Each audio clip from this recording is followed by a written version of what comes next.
Hi, everybody. Gary Francione for the Abolitionist Approach. I'd like to talk for a few minutes about the use of the word vegan.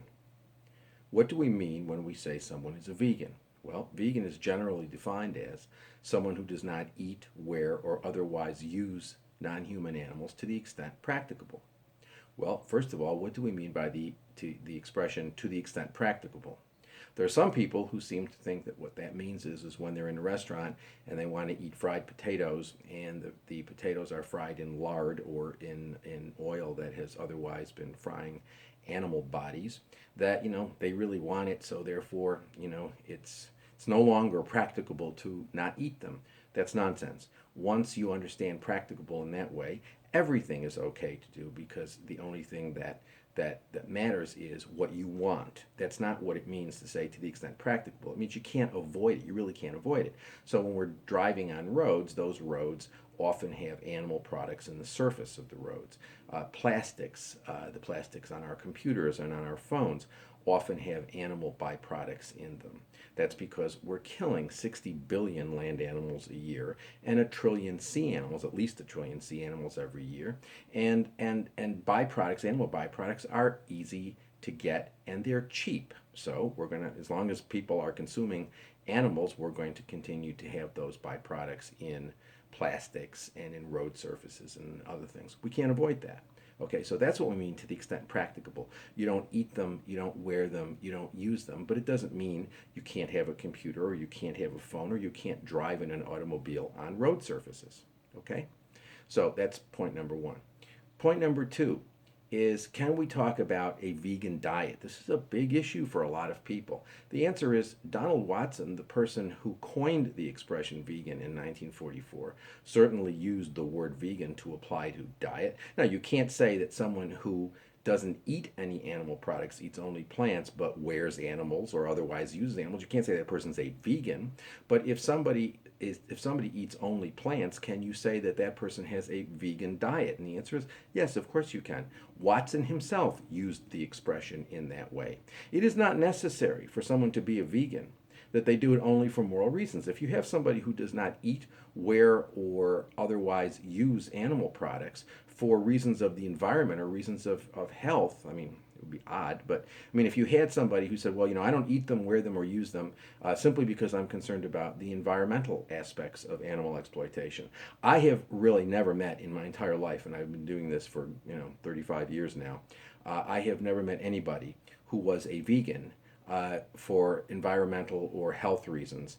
I've met people who have vegan diets for health reasons. I've met people who have vegan diets for environmental reasons. I've never met anybody who was a vegan for environmental or health reasons.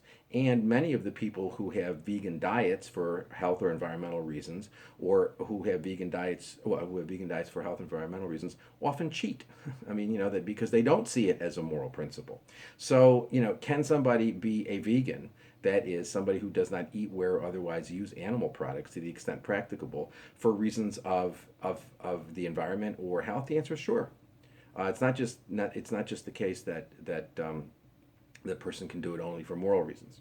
What about somebody who eats palm oil? I get this probably 4 times, 5 times a month. People send me emails or private messages on Facebook and say, can you be a vegan and eat palm oil? And the answer is yes, of course you can. Palm oil is not an animal product. Does it involve animal exploitation? And the answer is yes, but so do all other animal products. So if you stop consuming palm oil and you consume some other sort of oil, then you're going to be indirectly responsible. I mean, animals are killed and harmed in the production of all oil and all all plant products.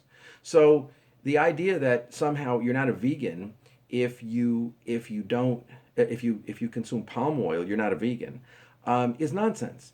That would mean that you're not a vegan if you consume any product, any plant product, because all plant products indirectly and unintentionally harm animals.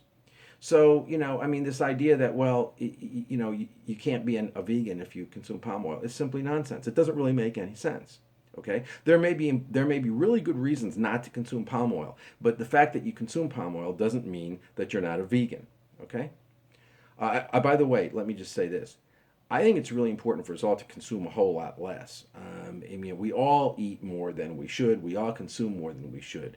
So I think, in all consumption, all the foods that we're eating, all the things that we're consuming involve harm to the environment and indirectly to non-human animals who live in the environment and indeed to humans. So why don't we all try to sort of decrease the indirect unintentional harm that we inflict on the world by eating less and otherwise consuming less? The final point I wanted to make is, what about people say, well, can you be a vegan and be racist? And the answer is, of course you can be vegan and be a racist. I know all sorts. I've written about people who are vegan and who are racist. People who are vegan and who are sexist. People who are vegan and who are homophobic or heterosexist or whatever. I mean, yeah, of course you can be. You can't be an abolitionist vegan and be racist, sexist, heterosexist, classist, ableist, etc. because abolitionist veganism says that all forms of discrimination are violence and they should all be rejected. Okay, but that's abolitionist veganism. That is not veganism. If someone is a racist but otherwise does not consume and does not eat, wear, or use animal products to the extent practicable, then that person is a vegan. If that person is a racist, then that person is a racist vegan. It's really important that we not equate veganism with everything that we think is morally good, because then that means basically nobody can be a vegan, because nobody will live up to the whatever moral principles we hold dear. So I've heard people say, well, you can't, if you're not a socialist, you can't be a vegan. And the answer is, well, of course you can be a vegan if you're not a socialist, and you can be a vegan if you are a socialist.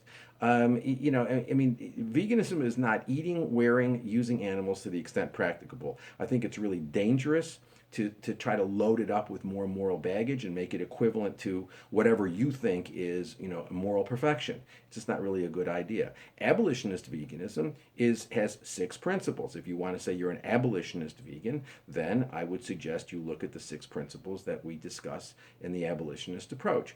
And that would preclude racism, sexism, heterosexism, all forms of discrimination. But can you be a racist and be a vegan? Sure you can.